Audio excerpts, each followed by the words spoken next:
The foreign population in Japan grew to almost 3.8 million by the end of 2024, me being one of them. I had the pleasure of living in Japan summer of 2024 where I did an internship. I'm first going to talk about why I decided to do an internship in Japan. So all my life, I've always had a fear of flying. I had no interest in going in the air. Going into other countries I was very content. I didn't think I was missing out on anything. I was very happy not going anywhere. But then my boyfriend in 2023 decided to move to Japan to become an English teacher. Of summer 2023, there was also an Italy study abroad with my school. So I was like, okay, this might be the first and only time I ever go out of the country, so I might as well go to as many countries as I can. And so that summer of 2023, I went to Japan, Austria, Italy, Switzerland, and Germany. So out of the 5 countries, Japan was my favorite. I will say I was able to go to a lot of other more broader places where it was less crowded and more naturist, which is what I prefer. I was also very safe in the country. I actually lost my wallet in Kyoto and I was actually able to get everything back with everything still in there, and there was a lot of stuff in there. I was very fortunate for that. And I know in Italy, my professor actually got pickpocketed the first day we were there, and obviously he wasn't able to get anything back from that. Japan is also very inexpensive compared to Europe. And after traveling to 5 different countries, Tokyo was the only big city I could see myself living in by myself. And also my partner was living in Japan at that time, so it just made the most sense. So how did I get an internship in Japan?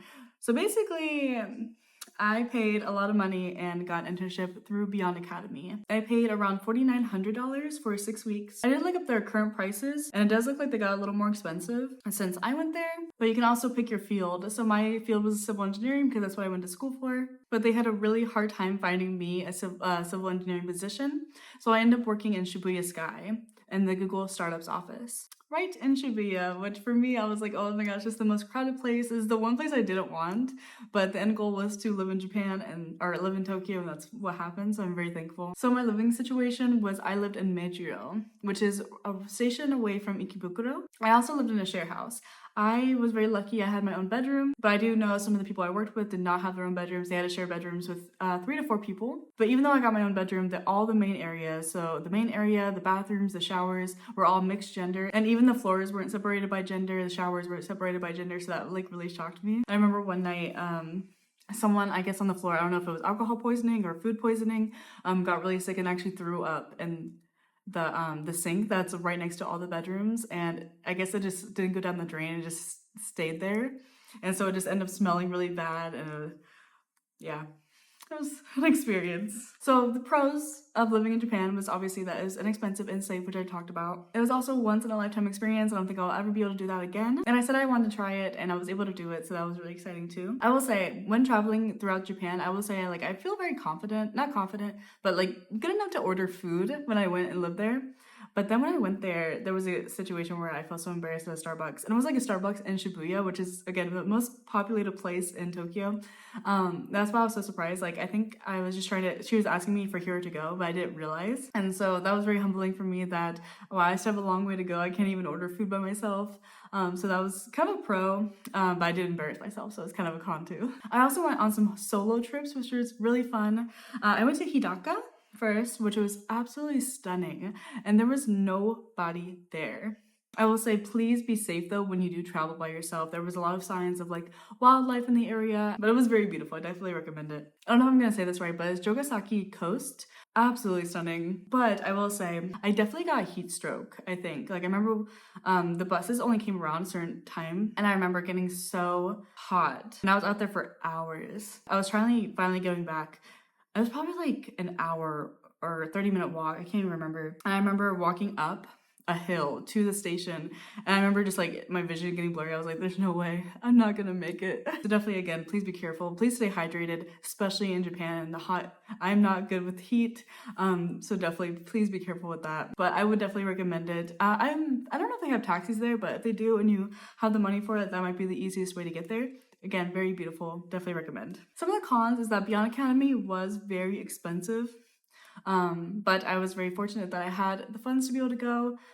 But yeah, that is a downside of how expensive it is. I remember my first 3 weeks there was very lonely. I actually got into a pretty bad depression, I think, where I just didn't really do anything. I just watched Netflix in my room, which is really weird because I wanted to go to Tokyo and stuff. I don't really watch Netflix unless I'm depressed. I would just start binge watching shows, and that's how I kind of knew I was like, oh, something's not right.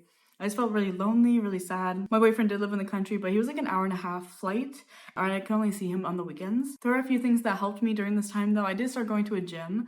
I do recommend that. It was called Hero Gym if you're ever in Mid-Euro and you need a gym. It was really nice, and they allowed you to pay like a month only. So it's like you don't have to pay like a year of membership or anything like that. So they were very accommodating to that as well.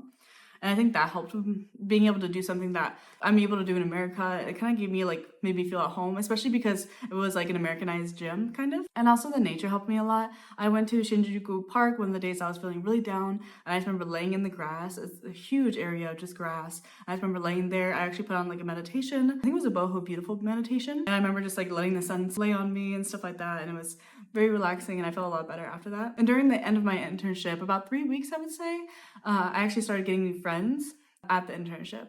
Because before I was just kind of sitting by myself, I wasn't really doing anything. It was more like just work, just being bored all day. But the last 3 weeks really helped. I actually had people to go to lunch with, and I was able to hang out with them after. And I actually went into Hakone with one of the girls, and that was really fun. But the experience was very cloudy. It was rainy season, so we did not get to see Mount Fuji. So that's okay. Speaking of rainy season, I actually would recommend that you always have an umbrella on you during this time, because my phone actually got water in it while I was trying to go to a convenience store to get a umbrella, and I got the green screen of death on my phone, so I actually had to go out and buy a phone in Japan. So if you want to save some money, definitely invest into an umbrella rather than having to get a whole new phone. Another downside, which isn't really Japan's fault or Beyond Academy's fault, but the place that I worked at was Google and the Shibuya building, and their hours are 10 a.m. to 7 p.m. So I didn't have much of a morning or evening, especially with my commute. If I got up at 5, I would be able to at least see the sunset, but it was almost like I had to eat and then go home, and I'm not really big at going out at night, so I just would go home and then wake up in the morning, maybe go to like one garden if I had time, and then go right back to work. By far the biggest con though was the living house. Like I said, it was just, I didn't have a lot of privacy. I'm also very introverted. That could be my own experiences. You might love it. But for me personally, I did not really like it, especially for the price range. I didn't feel like I saved a lot of money. I feel like I could have got something for the exact same price or maybe even less doing an Airbnb or like a cheap hotel. I also know some of them did a host family. After I went home from this internship, I did get a lot of internships in my field in America, and I also now have a full-time job with this on my resume. I will say this, every single time I had a internship opportunity in America, even if it's civil engineering and not marketing, they always asked and they always loved hearing about it. They were like, they gave me something that stood out on my resume. Do I regret the internship? No, I don't regret it. I think it's something that was good for me to try. But the only thing I do regret is the share house. I wish I would have not just like went with them. I should have done more research, and I would have gotten my own accommodation. Even if I would have paid more, I would have at least had some more privacy. So maybe I would have done that a little differently. As for living in Japan, I still travel to Japan a lot and would love to live there possibly one day. But I would not put Japan on a pedestal that I used to. That was a fault that I had. Keeping in mind, there's no perfect country. I could have all these pros and cons with any company or any country that I probably did this with. Halfway through this internship, I just realized I wanted to enjoy every adventure and every obstacle with this experience, because I am never going to get this money or this time back. Also remembering this is what I wanted, and to be grateful that I am so blessed to be able to have this dream come true. And also realizing that it's the people with you that make it wonderful. But that was my experience living in Japan. Thanks for watching.